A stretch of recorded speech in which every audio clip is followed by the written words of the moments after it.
Aloha. Aloha. Oh, let's see what we have today. I don't know if this is going to bore you all to death.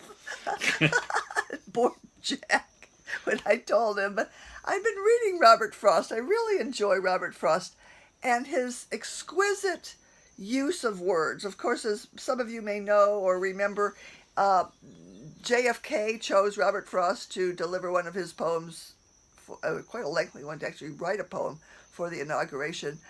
He's been in my heart and soul most of my life for his use of words in poems like, here's where Jack goes to sleep.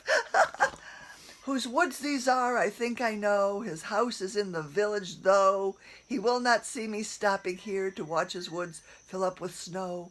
My little horse must think it's queer to stop without a farmhouse near. He uses these words, and as you can tell, his rhyme is quite wonderful. I looked that poem up online the other day, along with another one of my favorites, which I'm going to quote for you just a bit. They're usually lengthy. The one for the inauguration went on for pages. Robert Frost poems are usually a page full, a few stanzas.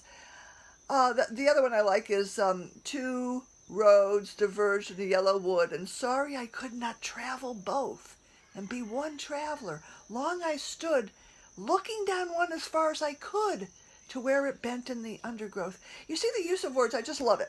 Well, as I was looking these up online, this other poem kept on appearing, which I was unfamiliar with. So, of course, I decided to research it. It's called Nothing Gold Can Stay. It's one simple stanza of, let's see, 3, 6, 8 lines, which is unusual, and seemed a bit weird to me. Really pedantic, fairly simple. Here it goes. Nothing gold can stay is the title. Nature's first green is gold, her hardest hue to hold, her early life's a flower, but only for an hour, then leaf subsides to leaf, so Eden sank in grief, so dawn goes down to day, nothing gold can stay. It doesn't seem like Robert Frost to me. It's not very intricate. And this one sentence, this is what I have to bring to Jack today. So Eden sank to grief. Now, okay, he's chosen the word grief because it rhymes with leaf. But gee, you think of Eden, you think of shame in the garden. Yeah, I thought I had it all figured out when I went to bed last night because I thought he was using the word guilt. I thought, okay, guilt, shame, we'll let it go. Nothing to ask Jack about. But so Eden sank to grief is very odd for me, and I was going to bring this to Jack.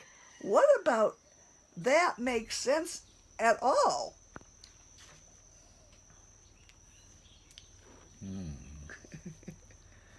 Not being one to know much about Robert Frost or doing much research as yours truly here does, Zizi.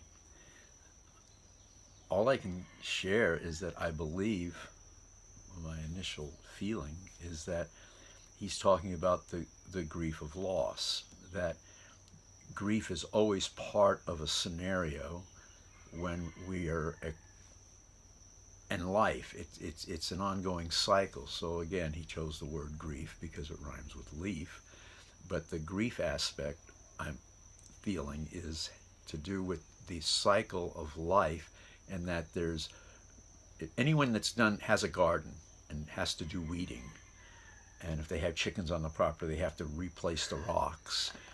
If they have wild boar that tear up the lawn, that has to be rolled back. We had it this morning. And never going to look the same.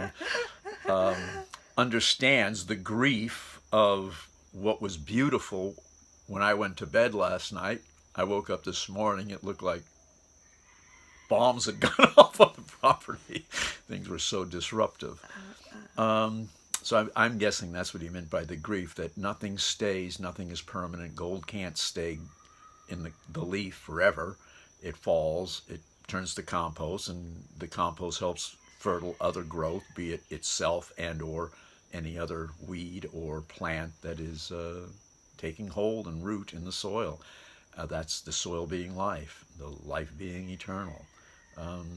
We come and we go. How we view our life and how we view ourselves in that life, as we shared yesterday, the illusion of it all is how we're going to manifest our life. If we're stuck in grief, we stay in grief. If we're stuck in happiness, we're stuck in happiness.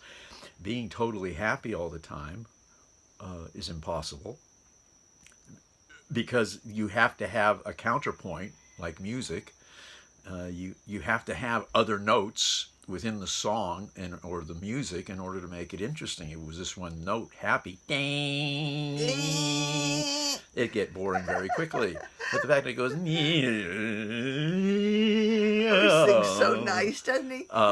all of that makes the music. And then even if you want to get really technical, it's what makes the music really is this silence between each note.